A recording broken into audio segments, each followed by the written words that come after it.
할렐루야. 라이트하우스 용산 네이처치 주일 예배 오신 여러분을 환영하고 축복합니다. 오늘 예배의 시간 가운데 하나님께서 임재하시고 우리 마음 가운데 하나님께서 예비하신 은혜로 충만하게 채워주실 줄로 믿습니다. 오늘 본문의 사건은 예수님께서 죽었던 나사로를 살리신 후에 일어난 사건입니다. 이 나사로를 살렸다, 예수님께서 죽은 나사로를 살렸다라고 하는 이 사건은 정말 대단히 큰 사건이었습니다.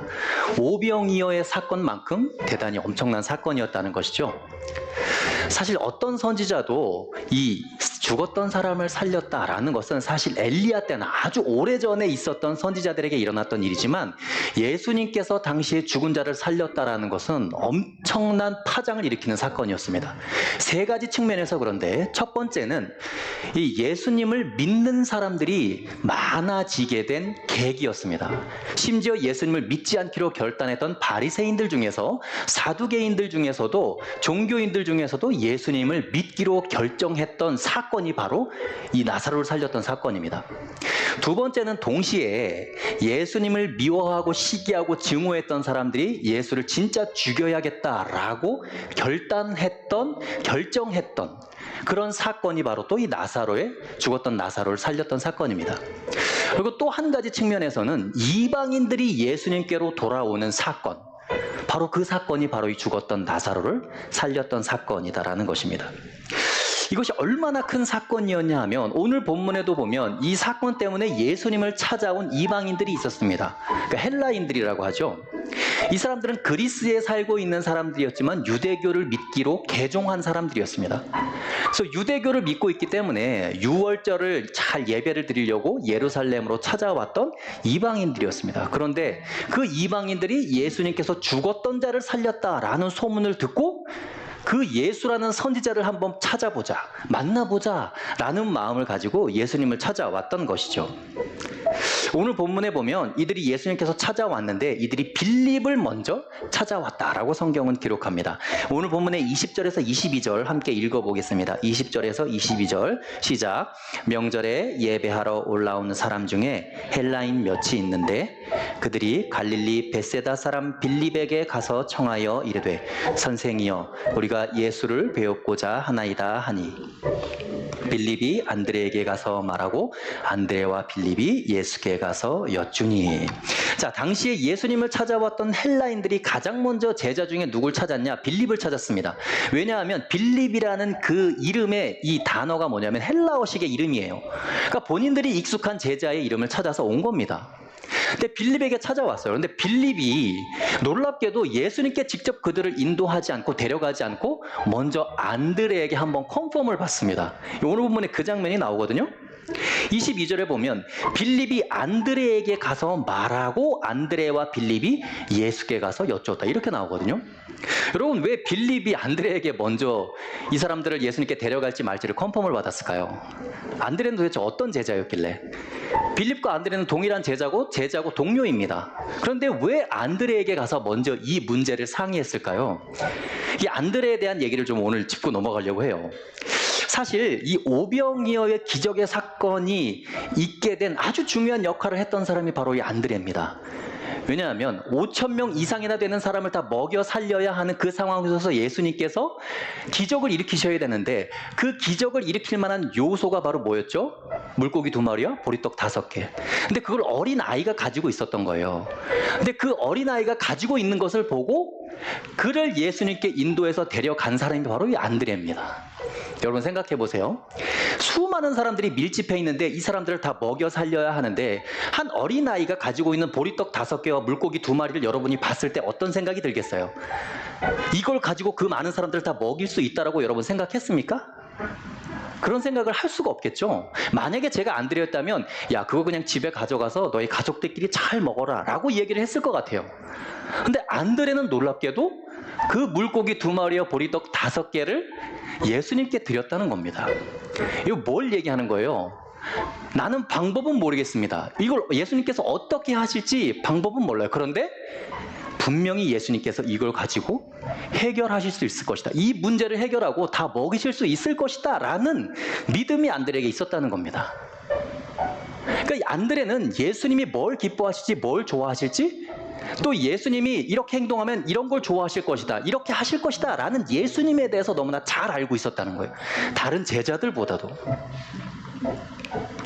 오늘 헬라인들이 빌립을 찾아왔을 때 빌립은 잘 몰랐어요. 왜냐하면 판단이 안 서는 겁니다. 이 이방인들을 예수님께 데려가면 예수님을 꼬투리 잡고 트집 잡아서 죽이려고 하는 유대인들이 보고, 아니 유대인이 어떻게 이방인과 상종할 수 있어? 라고 그걸 꼬투리 잡아서 예수님을 또 공격할 게 뻔하거든요. 그러니까 판단이 안 서는 거예요.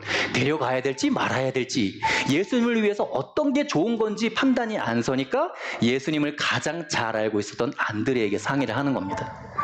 여러분, 믿음은 내가 주님을 얼마나 잘 알고 있느냐에서부터 시작되는 거예요. 성경을 많이 알고 있다? 기도를 많이 한다? 헌금을 많이 한다? 교회를 열심히 섬긴다? 여러분, 그것은 믿음의 성장과 반드시 비례하지 않아요. 예수님에 대해서 얼마나 잘 알고 있느냐, 모르고 있느냐. 내가 이 행동을 했을 때 예수님이 기뻐하실까? 아니면 예수님이 싫어하실까? 이것을 잘 분별하고 판단하는 게 믿음의 성장의 첫 번째 요소라는 거예요. 그러니까 내가 예수님에 대해서 뭘 얼마나 어떻게 잘 알고 있느냐에 따라서 내가 빌립이 되느냐 안드레냐가 결정된다라는 겁니다. 마치 이건 자녀들 중에 부모의 마음을 더 잘 알고 있는 자녀가 철이 들었다, 성숙하다 이런 얘기를 하죠. 이것과 마찬가지라는 거예요. 먼 땅에서부터 헬라인들이 찾아왔습니다. 빌립은 잘 몰랐어요. 그런데 안드레는 직감했습니다. 왜? 이것이 예수님에게 아주 중요한 사건의 계기가 될 것이다라는 걸 안드레는 알고 있었던 거예요. 그래서 안드레가 주저없이 망설이지 않고 이 헬라인들을 예수님께 데려갑니다. 23절 한번 읽어보겠습니다. 23절 읽겠습니다. 시작. 예수께서 대답하여 이르시되 인자가 영광을 얻을 때가 왔도다. 이런 얘기를 하십니다. 인자가 영광을 얻을 때가 왔도다. 인자가 영광을 얻을 때가 왔다는 건 예수님이 십자가를 지실 때가 다 됐다는 거예요. 예수님의 사명을 완수하실 때가 다 됐다라는 것입니다. 그런데 헬라인들이 예수님을 찾아온 것과 예수님이 십자가를 지셔야 되는 때가 이뤘다는 게 과연 무슨 상관일까요? 오늘 성경이 그것을 잘 얘기를 해주고 있습니다.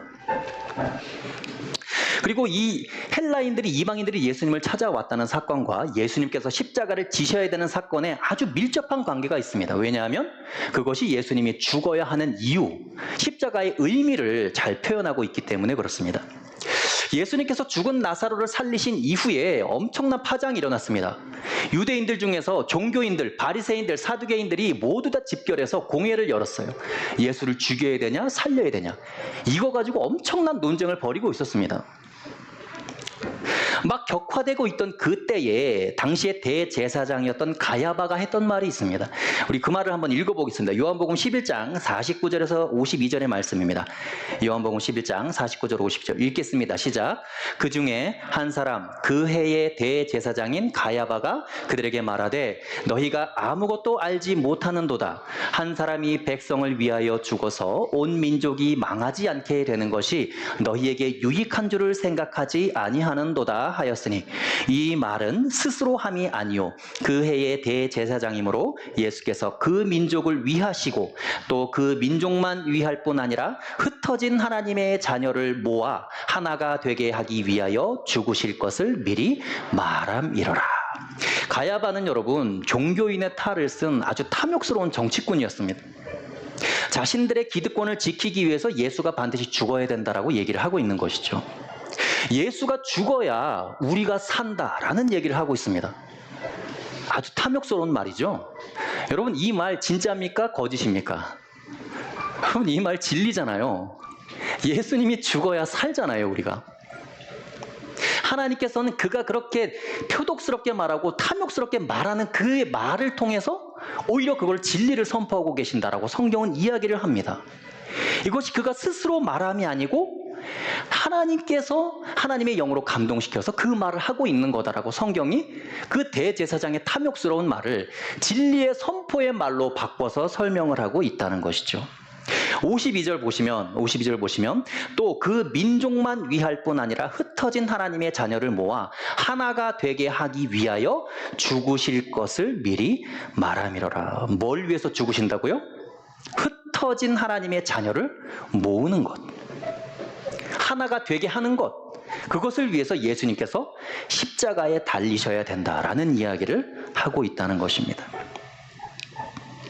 유대인들뿐만 아니라 흩어진 이방에 있는 하나님의 자녀들이 모여서 하나님을 찬양하고 예수 그리스도께 돌아오는 것, 이것을 위해서 예수님이 십자가에 죽으셔야 된다는 것입니다.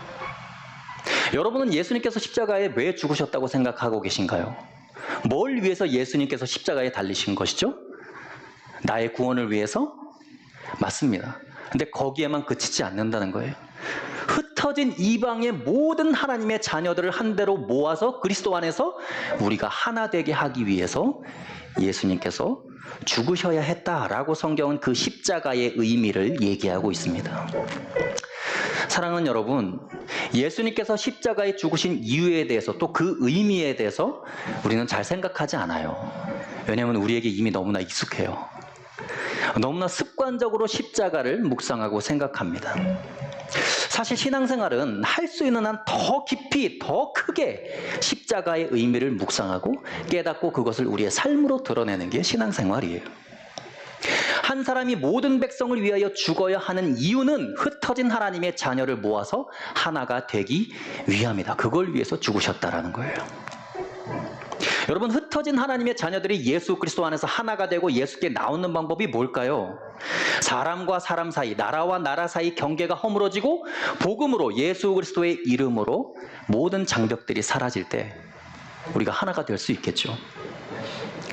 예수는 그의 육체로 하나님과 우리 사이에 막힌 담을 허셨다라고 바울은 에베소서에서 이야기를 합니다. 예수님이 죽으신 이유는 죄로 막힌 담을 허물고 장벽을 무너뜨리기 위함이다라는 거예요. 그래서 예수님께서 죽으신 후에 성전의 휘장이 위에서 아래로 찢어진 이유가 거기에 있다는 거예요. 부활하셔서 승천하실 때 제자들에게 모든 민족으로 제자를 삼아라, 모든 민족에게 복음을 전해라, 세례를 베풀어라 라고 얘기하신 이유가 거기에 있다는 거예요. 예수님께서 십자가에 죽으셔야만 했던 이유, 십자가의 의미, 그것이 서로 일맥상통하고 있다는 것입니다. 다시 말해서 예수님께서 십자가에서 죽으신 이유는 나 하나 구원받아서 나만 예수 잘 믿고 나 혼자 잘 살도록 하기 위한 것이 아니라는 거예요. 우리의 신앙이 성장하지 않는 가장 큰 이유가 여러분 뭔지 아세요? 늘 자기 신앙 안에 갇혀있기 때문에 그래요. 내 안에 나로 가득 차 있다는 거죠. 사실 정말 십자가로 구원받은 사람이라면, 예수님의 십자가 죽음의 의미를 아는 사람이라면 자기 자신에게만 집중할 수가 없는 거예요. 왜냐? 십자가의 의미 자체가 내가 아닌 다른 사람을 살리는 의미가 있기 때문에 그렇습니다. 내가 죽고 다른 사람이 살아나게 하는 것이 십자가의 의미라는 거예요. 그러니까 복음을 제대로 깨닫고 십자가의 의미를 정확하게 알고 살아가는 사람은 절대로 자기에게만 집중하지 않습니다. 왜냐? 십자가의 의미 자체가 내가 아닌 다른 사람을 살리는 거거든요. 내가 죽고 다른 사람이 살아나게 하는 것이 십자가의 의미라는 거예요. 그것이 우리 기독교의 기본 정신이다라는 겁니다. 끊임없이 자기 신앙만 생각하는 사람, 오로지 자신에게만 몰두하는 사람은 아직 복음을 제대로 알지 못하는 거예요. 십자가와 복음의 방향성은 끊임없이 타인에게로 향하는 것입니다. 나로 향하는 게 아니에요. 십자가의 영광이 예수님 안에만 갇혀서 끝나는 것이 아니라 예수님으로부터 시작된 십자가의 은혜가 모든 믿는 자에게로 뻗어나가고 흘러나가는 것처럼 십자가의 방향성은 타인에게로 가는 거예요. 다른 민족에게로 향하는 것입니다. 예수님께서 나사로를 죽음에 이르지 않게 하시고 병이 낫게 하실 수도 있었습니다. 그렇지 않아요? 나사로가 죽기 전에 그 병을 낫게 하시면 되잖아요. 그러면 마리아와 마르다에게 욕먹을 일도 없습니다. 나사로가 끝까지 죽음에 이르게 하는 것을 보고 사람들이 예수님을 향해서 뭐라 그랬냐면, 다른 사람의 병은 낫게 하고 맹인의 눈은 뜨게 하면서 자기가 사랑하는 나사로는 결국 죽게 만드는구나. 예수님을 조롱했어요. 나사로가 죽기 전에 그의 병을 낫게 하면 충분히 살 수 있었습니다. 근데 예수는 왜 끝까지 나사로가 죽기를 기다리셨을까요? 며칠 더 있었던 곳에 유하셨다 그랬어요. 당장 달려가지 않았습니다.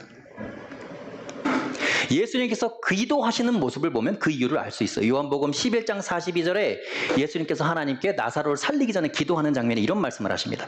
그러나 이 말씀을 하옵는 것은 둘러선 무리를 위함이니 곧 아버지께서 나를 보내신 것을 그들로 믿게 하려 함이라.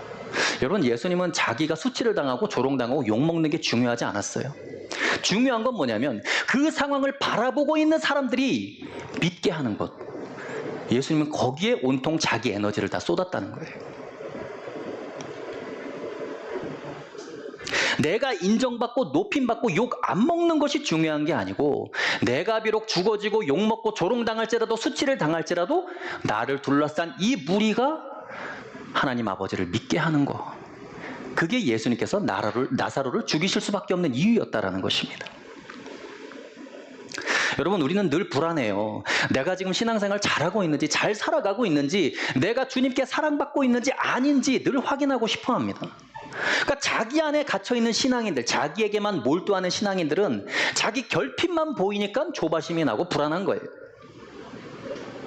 우리가 아직 죄인 되었을 때 십자가에서 우리를 향한 그 사랑을 예수께서 확증하셨다라고 바울이 그렇게 입에 거품을 물고 침을 튀기면서 얘기를 해도 우리는 그것을 믿지 못하는 거예요. 그래서 우리는 늘 자기 자신의 신앙 안에만 갇혀 있습니다. 자기 자신의 상태에 자꾸 집착하는 거예요. 여러분, 자기 자신 안에만 갇혀 있는 신앙은 복음적이지 않아요. 성경적이지 않은 신앙입니다. 그럼에도 불구하고 우리는 예수를 믿으면서도 늘 자기 자신만으로 가득 차 있다는 거예요.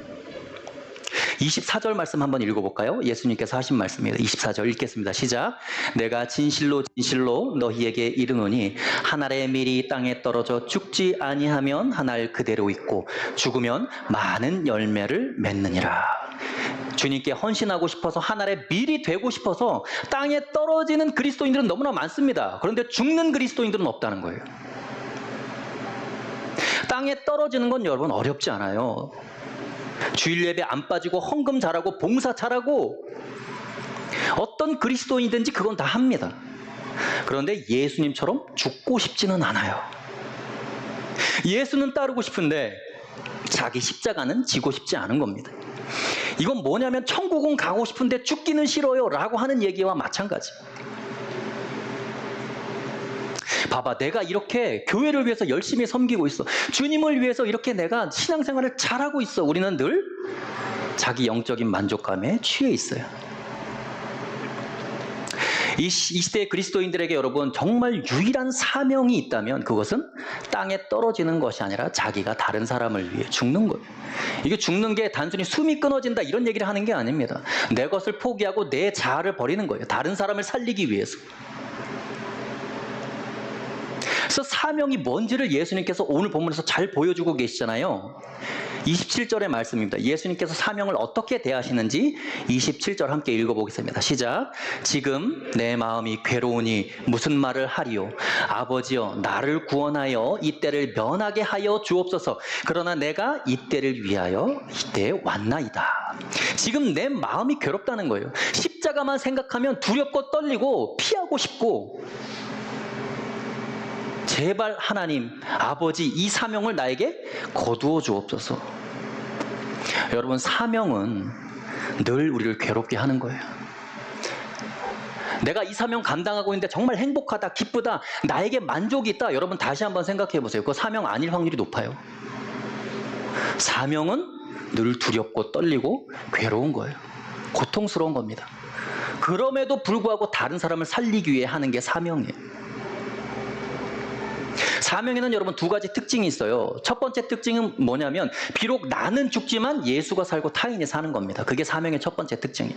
두 번째 특징은 나는 너무나 괴롭고 고통스럽지만 하나님께는 영광이 되는 일이에요. 그게 사명의 두 번째 특징입니다.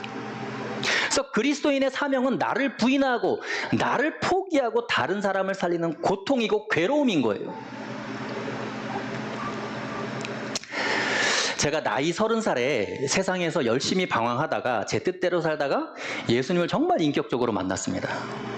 그래서 5년간 정말 잘 다니고 있던 회사를 하루아침에 사표를 내고 제가 선교사가 되기로 마음을 먹었어요. 그래서 결단을 했습니다. 그래서 아내를 설득하고 그래서 가족을 데리고 이 선교지로 갔어요. 근데 선교 훈련을 6개월 동안 받는 동안에도 계속 내 안에 갈등이 생기는 겁니다. 이게 나에게 주어진 사명인데 내가 이걸 해야 되는데 너무 두렵고 떨리고 마치 내가 거기에 내 인생을 던지면 앞으로 내 미래는 없는 것 같아. 예수님을 만나고 예수님을 위해서 살기로 결정했음에도 불구하고 그런 갈등이 끊임없이 나는 거예요. 그래서 아내와 함께 선교훈련 받을 때도 아내하고 계속 중간에서 그만둘까? 다시 돌아갈까? 계속 갈등이 있는 거예요. 그럼에도 불구하고 사명이기 때문에 가자 결단을 내리고 2살 된 우리 채은이 딸을 데리고 아내와 함께 갔습니다. 그런데 여러분 공항에 도착했는데 도착하자마자 아내가 울기 시작하는 거예요. 지금 저렇게 웃고 있지만 공항에서부터 울기 시작합니다. 현장에 도착했어요. 선교지에 도착했는데 계속 우는 거예요. 3개월을 울면서 아내가 지내는데 여러분 그때 생각이 나요. 사명이기 때문에 갔지만 너무나 고통스럽고 괴로운 겁니다. 내 인생을 송두리째 뽑아서 그냥 쓰레기통에 버리는 것 같아요. 그렇게 3개월을 지나고 나서 한 1년 동안은 아내가 우울증에 걸린 듯이 그렇게 지냈습니다. 그래서 선교지에서 그렇게 하고 5년 동안 선교를 하고 돌아왔어요. 여러분 사명이라는 건 바로 그런 거예요. 생각하면 괴로운 거예요. 감당해야 할 무게가 나를 짓누르는 겁니다. 아니 그리스도인 삶 자체가 여러분 그런 거예요. 늘 내가 죽는 삶을 살아야 되니까 괴로운 겁니다. 그게 사명이에요. 예수님의 삶 자체가 그랬고 예수님께 있어서 십자가의 사명이 그랬다는 거예요. 지금 내 마음이 괴로우니 무슨 말을 하리요? 여러분 예수님의 이 말씀하시는 그 예수님의 마음을 느껴지십니까 이게? 여러분 창조주가 십자가에서 죽는 것과 피조물인 인간 한 사람이 그냥 죽는 것은 엄청난 차이가 있습니다. 차원이 다른 고통이고 괴로움이에요. 길가에 피어있는 한 송이 꽃이 꺾어지는 것과 천년의 세월을 견뎌낸 엄청난 고목이 베이는 것과 어떻게 똑같겠습니까? 차원이 다르죠. 예수님께 십자가 사명은 우리가 상상할 수 없는 괴로움과 고통과 수치였을 것입니다. 그분은 그렇게 사명을 감당하시면서 우리를 살리신 거예요. 그러니 여러분, 우리가 그 십자가의 고통을 조금이라도 공감한다면, 그 십자가의 이유와 의미를 알고 있다면 자기 자신 안에 갇혀있는 신앙에서 빨리 벗어나야 돼요. 나를 위한 십자가를 넘어서 흩어진 모든 잃어버린 하나님의 자녀를 모으기 위한 십자가라는 사실을 기억하시는 저와 여러분 되시길 축복합니다. 이번 사순절 기간이 지나가기 전에 여러분 우리가 계속 성경 필사하고 있죠. 그래서 주일날마다 이정인 목사님과 제가 설교하는 본문이 우리가 필사한 본문이에요. 여러분 아시겠지만 이번 사순절이 지나가기 전에 여러분 십자가의 의미를 더 정확하게 더 깊이 묵상하고 깨닫고 경험할 수 있는 저와 여러분 되실 수 있기를 축복합니다. 그리고 정말 하늘의 밀이 되어서 땅에 떨어지는 것에 만족하는 것이 아니라 정말 어떻게 하면 내가 하나님의 영광을 위하여 다른 사람을 위하여 다른 사람의 생명과 다른 사람의 영혼을 구원하기 위하여 내가 죽어질 수 있을 것인가, 그런 믿음의 결단을 하실 수 있는 이번 사순절이 되기를 간절히 축복합니다. 내일부터 또 한 주간이 시작됩니다. 여러분 삶 속에서 어떻게 십자가를 실천하며 살아야 될지를 한번 생각해 보십시오. 중요한 것은 이것입니다. 나의 유익대로 결정하지 않는 거예요. 나의 유익을 위해서 뭔가를 행하는 것이 아닙니다. 행하고 결정하기 전에 이것이 하나님께 영광이 되는 것인가, 다른 사람을 살리는 선택인가, 이것에 집중하시면서 하나님의 기쁘시게 하는 여러분들 되실 수 있기를 간절히 축복합니다. 기도하겠습니다. 이 시간 함께 기도할 때에 그렇게 기도했으면 좋겠습니다.